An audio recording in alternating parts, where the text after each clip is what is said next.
E o Te Interessa de hoje vai falar sobre saúde. Isso mesmo, saúde. Saúde te interessa? Nossa conversa hoje é com a doutora Mariana Malman, que é neuropsicóloga infantil e idoso, mestre em envelhecimento humano e doutora em psicologia da saúde. E o tema que a gente escolheu é um tema para lá de interessante, que é TDAH. Tudo bem, doutora? Que prazer em ter a senhora aqui com a gente. Prazer é meu, todo. Doutora, Bom, TDAH, o que é isso? muito bem.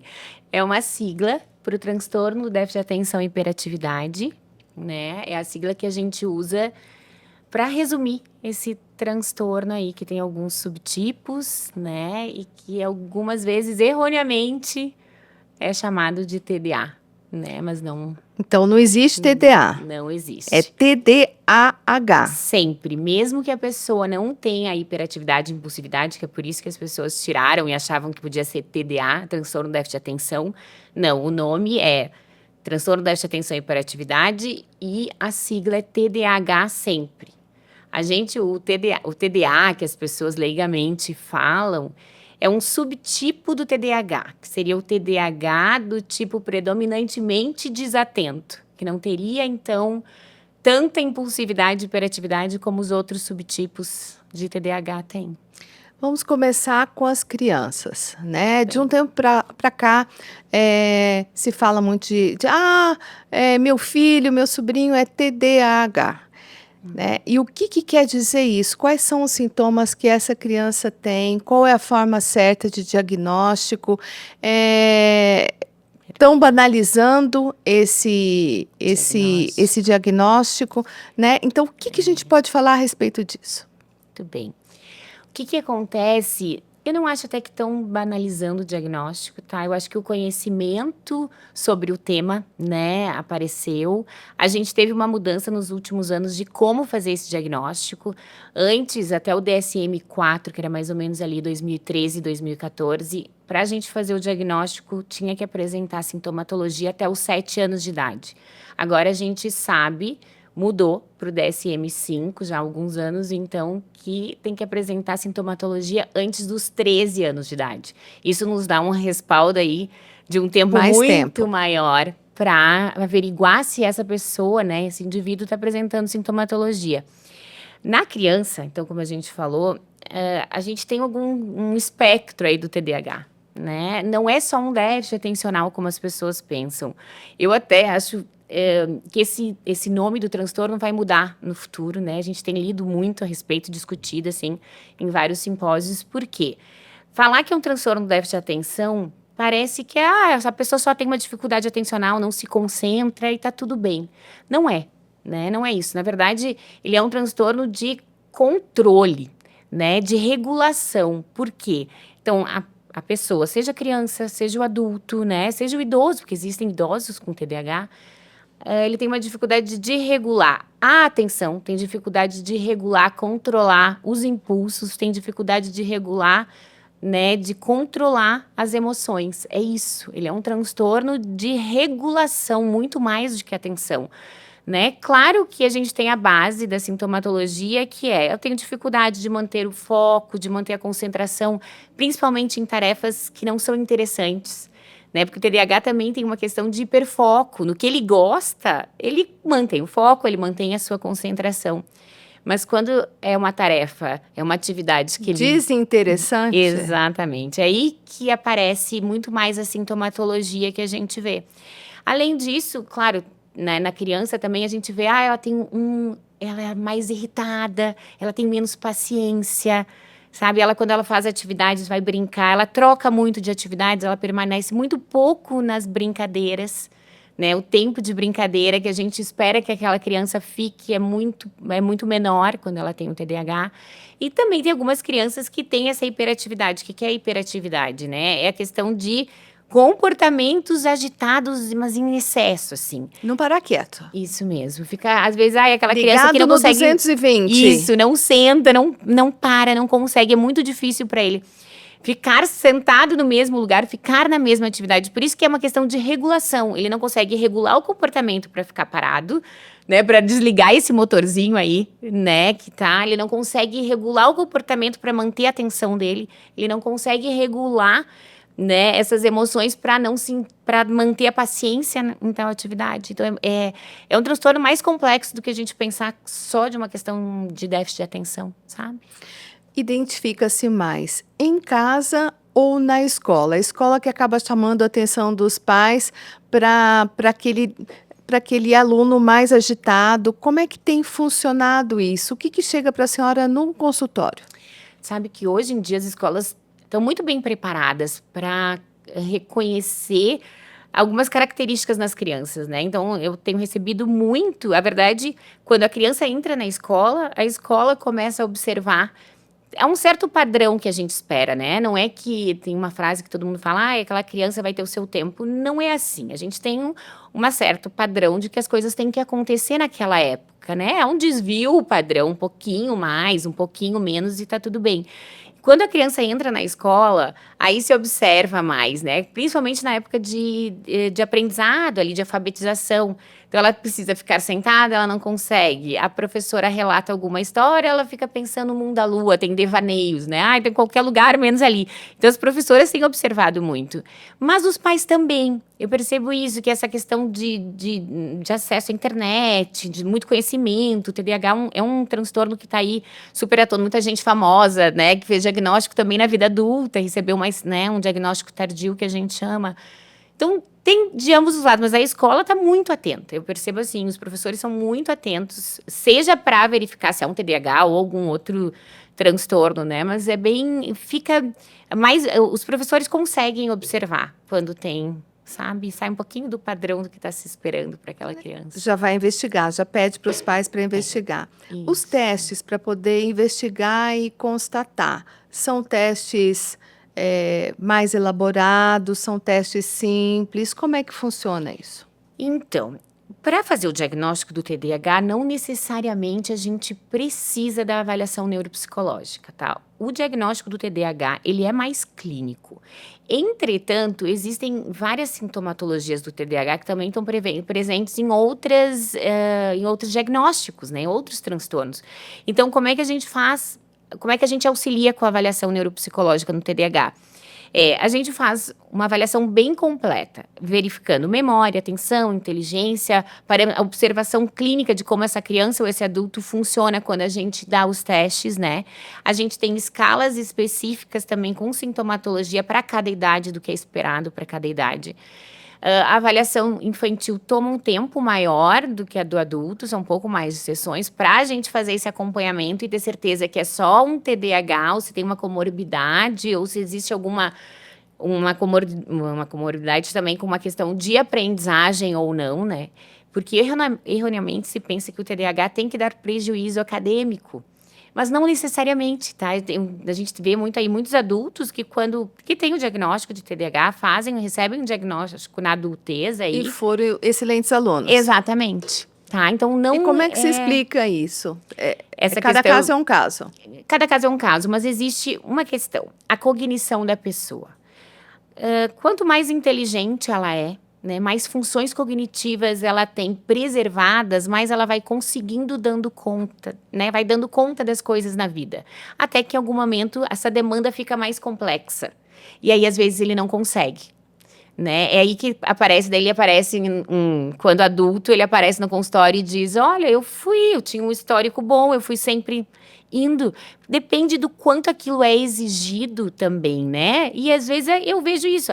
Eu tenho pacientes com uma inteligência aí, não tem altas habilidades, mas tem uma inteligência boa, um pouco acima da média, né? Então, eles foram dando conta quando criança, porque, né, a inteligência é a base de muita coisa aí. Então, até mascara, às vezes, o próprio transtorno, porque se ele tem uma memória muito boa, sabe, ele consegue compensar, ele tem funções executivas que normalmente estão prejudicadas no TDAH, que é a questão de tomada de decisão, planejamento de longo prazo, mas ele tem algumas que estão preservadas, ele vai indo até algum momento em que a demanda externa é muito grande. Aí ele não consegue dar conta, O sabe? que pode acontecer? Por exemplo, no adolescente. Não descobre quando é criança, no adolescente começa a não dar conta. Ou no adulto. O que pode desencadear nesse não dar conta? O que eu observo é, a pessoa começa a ter um prejuízo em algum aspecto da vida. E não necessariamente ele acha que ele possa ter TDAH ou não, mas ele observa assim, eu não estou conseguindo ir bem, ou na minha questão profissional, antes eu ia, sabe, agora quando eu vejo eu procrastino, eu não entrego as coisas no prazo, ele começa a ver que o rendimento dele não é tão bom quanto era, ou como ele esperava que fosse, né? Ele tem algum prejuízo, é sempre assim, sabe, que dá sofrimento para a pessoa, a gente tem que Certo. pensar assim, que tudo que leva o nome transtorno, ele dá prejuízo e dá sofrimento para a pessoa, senão não é um transtorno, né? É isso que a gente às vezes tem que diferenciar, assim, tudo bem, eu tenho uma dificuldade atencional, eu tenho uma dificuldade de regulação emocional, mas isso te faz sofrer, te traz algum prejuízo em algum aspecto da tua vida? Né? Se você responde, sim, tá me dando, seja nos meus relacionamentos, ou seja na minha questão profissional, ou né, pessoal, social. Se você tiver algum prejuízo, é isso que as pessoas começam a observar. O rendimento ou algum aspecto da vida está prejudicado. O déficit de atenção com a hiperatividade, ele pode causar problemas de coordenação ou de não aceitação daquele indivíduo dentro do contexto, seja ele na escola, se for um adulto no trabalho. Como é que isso funciona na prática? Com certeza. Normalmente, quem tem um TDAH, né, do subtipo predominantemente impulsivo e hiperativo, né, que são esses que quando crianças são mais agitados a 1000 por hora, esse que a gente fala desse tipo, eles não têm essa paciência de escrever. Então, a coordenação acaba sendo, se a gente olha até as letras, tu vê que aquela criança que escreve, que copia rápido, nem entende o que está escrito ali, né? Não é especificamente só que seja uma questão de coordenação, mas a gente precisa ter paciência, calma, inspirar para poder escrever, para fazer as coisas. Então, quando a gente tem essa impulsividade, a gente quer fazer tudo muito rápido. E fora isso, tem uma outra questão do TDAH, que é uma questão de disfunção, às vezes, proprioceptiva. Que é, ou seja, eu bato em tudo, eu não tenho noção do tamanho do meu corpo, sabe? É aquela pessoa que... desajeitada, que fala, meu Deus, eu vou... Desastrada, isso. Eu, quando vou montar um negócio, eu quebro aquilo ali. Eu encosto, eu vou levando. Caio. Isso, né? A gente vê muito isso, assim, que é muito comum no TDAH. Né? Então, nem sempre é uma só questão de coordenação motora, mas tem essa disfunção aí. Tem essa questão da impulsividade, a hiperatividade. Então, isso tudo transparece, às vezes, que é coordenação motora, né? E não é. E não é, exato. Quando a gente fala em disfunção, quais são esses tipos de disfunção? Que a gente tem mais comum no TDAH? Isso. Então, a gente tem essa dificuldade de regulação emocional, que é um humor mais irritado, sabe? Uma falta de paciência maior, quando a gente está falando, interromper os outros antes de terminar as perguntas ou a fala, sabe? É muito comum, isso é muito comum, tá lá no manual, inclusive, para a gente fazer o diagnóstico. Tem uma dificuldade, sim, de manter o foco, a atenção em atividades, principalmente, que não são interessantes, né? Que exigem um esforço mental, né? O que a gente vê muito é isso, é aquilo que eu vou ter que parar, eu vou ter que estudar, eu vou ter que aprender, eu não gosto, que não é natural, que não é meu foco, não é meu interesse, eu tenho mais dificuldade, que exige esforço mental, né? Então, e também essa agitação aí. A questão da hiperatividade motora, a gente vê muito mais quando criança e numa época da adolescência. Depois, essa hiperatividade motora, física, se torna uma hiperatividade mental, que é aquela quantidade de pensamentos. Fala assim, os meus pacientes me falam, eu tenho muitos pensamentos, eu penso várias coisas ao mesmo tempo, né, numa linha. Até esses tempos eu vi uma pesquisa, achei bem bacana, que mostrava uma ressonância de um cérebro de uma pessoa com um TDAH e outra sem. E a ressonância da pessoa com TDAH, ela era toda colorida, era uma confusão. Tu olha e tu fala, nossa senhora, eu não sei o que tá passando. E a outra é bem neutra, bem tranquila, sabe? Eu tô me segurando aqui. Os meus pensamentos estão fluindo aqui, estou me segurando. Viu? Eu acredito. Na verdade, a pessoa sofre muito, né? Porque são muitos pensamentos e muitas vezes você pensa uma coisa e verbaliza outra, porque o pensamento já está lá na frente e a verbalização está cá atrás. Então, Exato. é muito complicado, né? Eu fico pensando, se para o adulto já é complicado, Imagina, né? imagina para a criança. Tu sabe que nos testes, inclusive, quando a gente faz da avaliação neuropsicológica, a gente normalmente vê uma diferença no QI verbal, que é de linguagem, com o QI de execução em quem tem TDAH. Exatamente por isso, porque ele pensa muito, mas quando ele vai evocar, ele vai ter que fazer essa frase, ele come palavras, né? Quando eu peço, até tem um teste que a gente faz, eu falo, eu quero que você me repita uma lista de palavras. Ele acaba repetindo tão rápido, porque ele tem medo de esquecer. Entende? Ele já sabe, eles se sentem esquecidos, né? Quem tem TDAH fala, eu me acho esquecido. E não é, eles não têm um déficit de memória. Mas essa questão atencional daí eles respondem rapidão. Não, eu vou falar, porque se eu não, eu falo, não, fala mais devagar, porque senão eu não consigo te acompanhar. Não consigo, porque senão eu vou esquecer. É muito isso, né? E colocar as coisas em lugar que a gente não lembra. Perder objetos. Perder objetos, né? O tempo todo. Onde é que tá o celular, né? Onde é que tá meus Celular é uma coisa óculos? que ninguém sabe, Chave nem do carro, óculos. chave de casa. Né? É bem que É a muito. gente E muitas. vê. Hoje tem muitos diagnósticos das pessoas descobrirem, quando adultas, que elas têm esse transtorno. Muito, muito mesmo, assim. Inclusive, tem uma pesquisa que saiu semana passada, achei bem bacana. Foi feito nos Estados Unidos, né? E que eles viram um diagnóstico de TDAH em um indivíduo a cada 9. É muito, né? Se a cada É muita 9 pessoas, coisa. 9 tiver uma pessoa que tem TDAH. E por que eles até falaram, mas eles ficaram meio assustados pela quantidade, né? Nessa pesquisa. Assim, foi uma pesquisa super bem feita, bem publicada.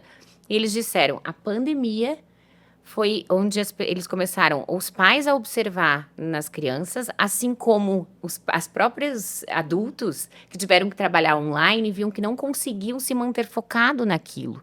E começaram a observar que tinham alguma dificuldade, algum Alguma prejuízo. coisa estava errada. Então, se aumentou também muito o diagnóstico pós-pandemia, tá? Foi uma coisa, assim, eu achei bem super interessante, que antes a gente não pensava, mas foi uma época que todo mundo teve uma mudança, teve que se adaptar a coisas novas e as pessoas tiveram né, dificuldade. E o adulto também observou isso muito. Eu não consigo, eu tenho que fazer meu trabalho home office e eu não funciono home office, porque eu começo, eu levo o que eu levava em 2 horas, agora eu levo 3 dias, porque eu Que em levanto. casa desvia atenção A com atenção, muita imagina para quem tem facilidade. TDAH. Então, muita gente recebeu o diagnóstico, teve até o próprio conhecimento ali, nessa época. O TDAH, ele pode ter uma memória fotográfica? Normalmente, a questão visual, que é a memória fotográfica, é muito boa.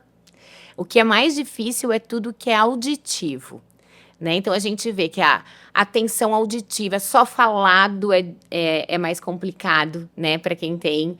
Mas tudo que é mostrado para ele, com certeza facilita. Muito, muito, né? A gente não pode se apegar só nessa questão auditiva para quem tem TDAH.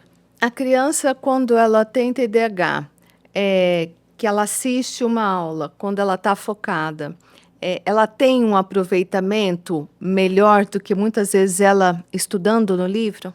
Então, o estudar sozinha para uma criança que tem TDAH é difícil, porque ela precisa ser auxiliada, né?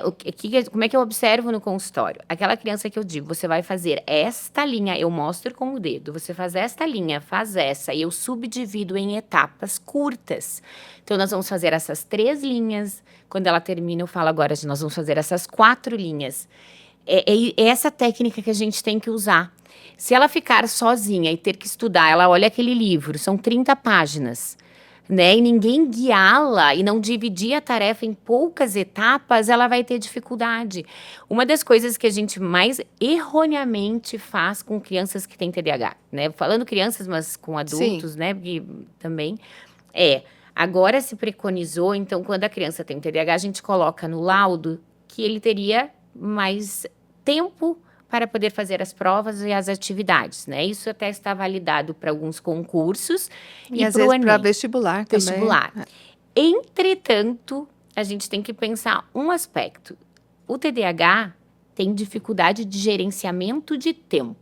né? Por isso Não que ele sempre adianta dar mais tempo. Exatamente, ele Para tá quem não sabe sempre gerenciar o que tem. atrasar. Ele é aquele que ele vai dar, ele vai atrasar, né? Isso. E aí você vai dizer, ok, você vai ter 1h30, os teus colegas, amigos, né? Tem 1 hora, você tem 1h30 para fazer. Ele não sabe gerenciar esse tempo. Você tem que pegar esta 1 hora e dividir e dizer para ele: você vai fazer essas 3 primeiras questões em que eu vou te dar 15 minutos. E só fala isso. Agora passou os 15. Você tem que ajudá-lo a gerenciar este tempo. Então, é uma coisa que tá errado, né? A gente dar um tempo a mais, exato, se a Para pessoa quem não não sabe gerenciar o gerenciar. tempo. Doutora, e tem como treinar o cérebro para diminuir esses transtornos? Com certeza, não tenho dúvida. O que a gente mais vê, o que é aprovado hoje em dia, então, até para tratamento, assim, de TDAH, independentemente da idade, a gente tem a opção da medicação, sim, sem dúvida, e que ela auxilia em diversos sintomas, mas não em todos. Então, o que seria? 50% seria a medicação, porque tem sintomatologia que responde a ela, e 50% seria um tipo de terapia específica para o TDAH, que pode ser a terapia cognitivo-comportamental, né, que ensina estratégias para isso. E a gente faz a avaliação, a gente coloca as dificuldades. Então, ela apresentou dificuldade de gerenciamento de tempo, dificuldade em lidar com as emoções, não sei, né? Cada indivíduo tem, não é porque a Sim. gente tem um transtorno que todo mundo tem a mesma sintomatologia. Não, são pessoas, né? São indivíduos atrás de um transtorno que a gente tem. E aí a gente vai ensinando estratégias para cada, né, pessoa aprender. Então, a gente tem estratégias para ensinar gerenciamento de tempo, para regular emoções, com certeza.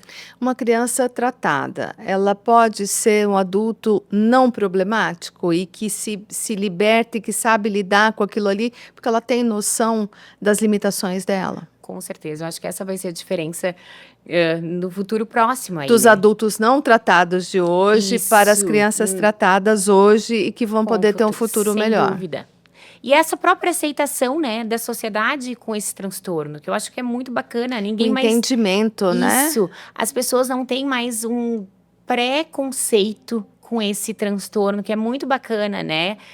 Só de a gente poder dizer, tudo bem, eu tenho TDAH, eu tenho as minhas dificuldades, porque todos temos dificuldades, Sim. né? E às Alguns vezes... em uns setores, outros em Exatamente. outros. Eu sempre digo, se você não teve dificuldades na tua infância, em algum momento da tua vida adulta você vai ter, ou na tua velhice, todos vamos ter, ou vamos receber um transtorno em algum momento da vida, ou vai ficar deprimido, ou isso, ou vou ficar demente no idoso, todo mundo vai ter. E ainda bem Né? que a gente sabe identificar o que é e tem formas de tratar, né, Com doutora? certeza.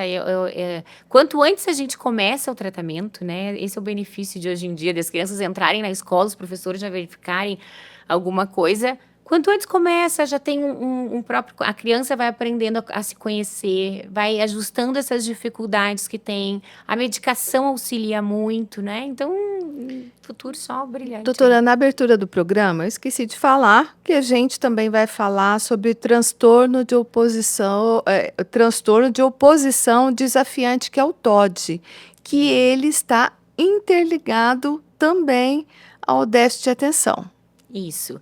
O que acontece, na verdade, é que o transtorno de oposição desafiante, que é o TOD, né, que todo mundo conhece, ele é muito comórbido, ou seja, ele pode muito vir junto ao TDAH. Então, é um diagnóstico mais comum que a gente vê. O TOD é o quê? É aquela com criança do TOD. contra? Não é só ser do contra, tá? Ele tem que ter uma índole vingativa, ou seja, ele tem um humor irritável, zangado, tá? Ele é desobediente, ele é opositor com figuras de autoridade, ou seja, professores, pais, né? Às vezes próprios colegas também. Mas a gente não pode esquecer que para fazer o diagnóstico do TOD tem que ter essa índole vingativa. Eu tenho um exemplo que eu sempre falo, que eu vivi no meu consultório. Né? Essa criança já estava com a hipótese diagnóstica de TOD, a gente acabou concluindo, mas na última sessão ele tinha muita dificuldade de fazer as atividades, porque ele ia contra todas as atividades que eu queria, né? Então, a gente negociava. Você faz isso, depois você vai poder fazer aquilo. Na última sessão, o que ele fez? Ele me disse, tá, muito obrigada. Ele pegou uma caneta, ele voltou, abriu a porta do meu consultório e riscou toda a minha camisa. Ou seja, eu fiz tudo o que tu queria, a gente já terminou a avaliação, mas voltei para me vingar em ti, eu vou deixar minha marca nessa tua camiseta. Né? Então, são crianças que têm essa questão da vingança. Né? A gente não pode esquecer, senão não é o diagnóstico do TOD. Se não tiver essa índole vingativa. E o adulto, Todd? O adulto, a gente não... É difícil a gente fazer o diagnóstico de transtorno opositor desafiante no adulto. Normalmente, daí já é mais um transtorno de conduta, né? Que é o mais grave. Ele muda de nome. E muda de nome, exatamente. O transtorno opositor desafiante, então, seria quanto criança, adolescente, e o transtorno de conduta a partir da adolescência. Claro que existe o transtorno de conduta na infância com menos de 10 anos. Quando aquela criança, né, faz atos de agressão, isso aí é um transtorno de conduta. O transtorno de oposição desafiante não tem esse ato de agressão, né? O ato físico da né, agressão. Ele pode verbalizar, né, desafiar, dizer, eu não vou fazer isso, eu não gosto, eu não quero, mas ele não faz o ato, né, de agredir o outro. Quando ele agride, né, quando ele mente, aí a gente pensa num transtorno de conduta e não num transtorno opositor desafiante. Então, se a gente pensar numa linha do tempo, vamos botar do leve, moderado para o grave, seria o transtorno opositor desafiante, depois o transtorno de conduta e depois o transtorno de personalidade antissocial, que seria a psicopatia. Quando faço o diagnóstico de TOD, eu falo para os pais, a gente tem que tratar, porque isso pode evoluir para um transtorno mais grave. Então, o TOD é a chance do alerta de dizer, vamos fazer uma orientação aí, né? Vamos intervir para que não haja uma evolução para um outro transtorno muito mais grave, né? Mais significativo e que as consequências são severas aí para a sociedade em si, para o próprio indivíduo, né? É muito comum, às vezes, a criança judiar de animal, fazer alguma malvadeza, né? E os pais não darem muito atenção para isso. Isso pode ser um desses 3 tipos de transtorno? Com certeza. Quando faz o ato, então já crueldade, a gente já pensa no transtorno de conduta. O transtorno opositor desafiante, ele ainda não fez nada, né, de nenhum tipo de crueldade. Só ameaçou. Só ameaçou. Não vou. Exatamente. Essa é a diferença. Não vou, não quero, Quanto não ele faço. ameaça, depois, quando ele faz o ato, a gente já muda o diagnóstico. Aí, no momento que a criança ou adolescente faz isso, ele deixou já de desafiar, né? Ele já não está desafiando. Já, ele está executando. Exatamente. É assim que a gente faz a diferenciação. E quando ele está executando, é preocupante. Muito, muito. Então, a gente Doutora, tem que um intervir alerta antes, para os né? pais. Eu acho que isso que você comentou, assim, né, de uma crueldade, de alguma agressão física. Com alguém ou com algum animal de estimação. Inclusive com os pais, né? O transtorno, por exemplo, o transtorno de oposição desafiante, a gente subdivide em níveis. Grau leve, moderado e grave. E como é que a gente faz essa subdivisão? O leve é quando ele apresenta em um contexto. E esse contexto pode ser casa. Ele não precisa apresentar na escola, né? Ou ele pode apresentar só na escola e não em casa. E é mesmo assim a gente dá o diagnóstico para a criança. Então, o leve é pelo número de contextos em que a criança apresenta.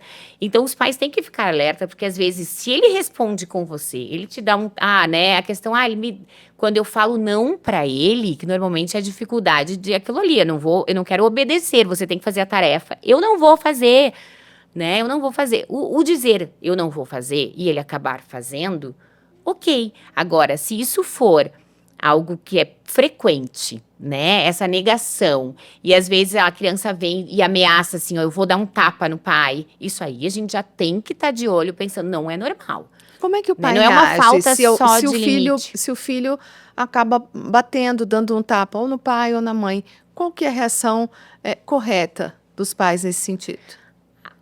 Se a gente pensar que a criança aprende pelo exemplo, pela imitação, você não vai reagir dando um tapa porque o recebeu, né? Certo. Eu sempre uso essa lógica, a gente tem que pensar assim, né? Se o exemplo é o que conduz, então as minhas atitudes têm que ser exemplares, inclusive nesse momento. Você pega a criança, né? Tudo depende da idade, complica, porque se a criança tem um certo entendimento, uma compreensão, você senta, A né? partir de que idade que é considerado haver um compreendimento? vamos Hoje em botar dia, 5 anos? isso, 4 para 5 anos, a criança já, né, uma criança típica, né, com desenvolvimento ok, ela tem uma capacidade de compreender o certo e o errado, já com certeza com 4 anos de idade. Então, você tem que... Eu sempre acho que quando a gente tem esses transtornos opositor desafiante aí, é uma questão que a gente precisa de orientação parental, porque os pais precisam saber como lidar, né? Inclusive isso. Então, tá, ele veio me dar um tapa, você não vai reagir com um tapa, né? Mas você vai ter que botar limite. E às vezes é colocar, sim, bom, você fez isso comigo, eu vou retirar coisas que você gosta, né? Então, se essa criança tem acesso a telas, vai diminuir, eu vou tirar. A gente não pode dizer assim, se você fizer o certo, eu vou lhe dar coisas pelo certo. Não é. Não se faz barganha, né? Exato, você retira coisas boas quando a criança faz algo errado, né? É uma punição, você tem que punir, isso é um limite, né? Você tem que dar... Tem que saber que tem consequência. Isso mesmo. Causa e consequência. Isso. Se você fizer errado, você vai sofrer a consequência. Isso. A criança tem que ser... Isso eu acho que tem que estar sempre colocado dentro da família, desde o início, né? Se a gente pensar que desde que a criança vai nascendo, a gente vai tendo que explicar a ela as coisinhas do que é certo, do que é errado, e que se ela faz bom, isso, que é ruim. o que pode acontecer nessa causa. Se você faz isso, a consequência é essa, é boa. Você faz isso de errado, a consequência é ruim. E o que é o ruim, né? Às vezes, você vai ficar de castigo, ou seja, sem ter acesso ao que você gosta, você não vai brincar no parquinho, eu não sei, né? Tem que se estabelecer. Isso ajuda muito nesses transtornos, se a gente vai impondo desde, né? Desde sempre. Nasceu, já vai impondo. Tem que ter. O que está acontecendo hoje é muita falta de limite aí, né? Demora muito para impor os limites, daí já não Exato. funciona mais, né? Exato. Eles ficam muito espertos, né, doutora? E muito rápido. Eles são rápidos, né? Muito. É uma geração... Muito mais do que a gente, com muito acesso, né? Esse acesso traz coisas benéficas e outras não, né? Doutora, nós estamos chegando no final do nosso tempo. Eu gostaria que a senhora falasse para os pais o que pode ser feito para evitar problemas e para conduzir esses tipos de transtorno, né? Porque, na verdade, é o seguinte, a gente que é pai, a gente que é mãe, filho com problema é muito complicado a gente aceitar, a gente lidar, na verdade, o ser humano não gosta de coisa com problema, né? Não gosta de nada, né? Você não compra um carro, eu vou comprar hoje um carro com problema no motor. Não, né? Eu vou ter um filho com problema. Não, ninguém. Mas todo problema tem solução, né, doutora? Isso que é mais importante saber. E na área da saúde hoje, a medicina está muito avançada. Muito. E eu acho que assim, que a gente tem que pensar não dá para fugir. Quanto antes a gente intervir, mais rápido é a resposta, né? Aquele transtorno alivia. Às vezes a criança deixa de apresentar a sintomatologia porque a gente intervém, né? Intervém muito cedo.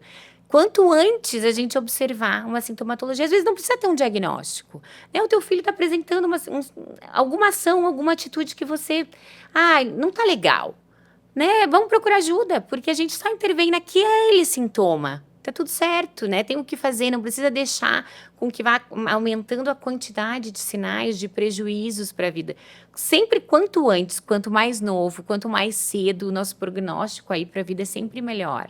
Diagnóstico precoce, né, doutora? Diagnóstico precoce, intervenção precoce, né? Em todos os transtornos, né? Isso vai desde TDAH, autismo, TOD, né? O que for, o precoce, o quanto antes. Teve um atraso de linguagem. Vamos na fono, sabe? Tô vendo isso, ele tá agredindo as escolas, tá mordendo, tá beliscando na escola. Vamos levar na psicóloga, sabe? Vamos ver aquilo ali. Mesmo que não vá em busca totalmente do diagnóstico. Às vezes a gente leva mais tempo para conseguir fazer um diagnóstico mesmo, né? As crianças, às vezes, com 2 aninhos, e tu fica, não, vamos intervir naquele sintoma. Toda atitude muito diferente do normal, com atos repetidos, isso. É um sinal de alerta? A questão você falou tudo, assim. Eu morder hoje, tudo bem. Tudo Agora bem. Eu morder hoje, morder amanhã, morder depois de amanhã. Mesmo. A diferença é a frequência das atitudes que aquele filho está tendo, né? Quando todas as crianças, né? Acontece, a gente faz coisas. Nós adultos fazemos, né? A gente erra e tá tudo bem. E eles estão, imagina, uma fase de aprendizagem que nem sabem o que é certo e errado. tá tudo bem. Só que quando ele repete o comportamento, opa, aí liga um alerta que alguma coisa não tá bem, né? Conversamos hoje com a doutora Mariana Malman, neuropsicóloga infantil e idoso, mestre em envelhecimento humano e doutora em psicologia da saúde. Não deu tempo da gente falar sobre os idosos, não deu tempo de falar tanta coisa, o tempo é Adorei. curto, né, Mas doutora? adorei, foi A ótimo. senhora quer deixar mais algum recado, algum alerta especial? Olha, que me venha. Eu acho que a internet está aí para ajudar, né? O conhecimento vem, então qualquer coisinha que a gente veja, tem que procurar mesmo, assim, né? Dividir com alguém, sentar com a professora da escola, né? Se tiver, falar. Eu acho que a gente tem que falar, tem que buscar, né? A busca é tudo, não tem que ficar com vergonha. O meu filho, todo mundo tem essas dificuldades, todo mundo tem isso, né? Enquanto antes a gente vê, eu acho, a gente, dividir com uma amiga que seja, com alguém, olha, meu filho tá assim, ou eu mesmo, eu tô apresentando, tô me sentindo, né, que eu não tô dando conta. Isso não é vergonha, né? Não é. É o Não, contrário. É é o tão bonito, contrário. né? É o contrário, descobrir e entender, né, doutora? Isso, a vida é isso. A gente vive uma eterna descoberta e é tão bonito.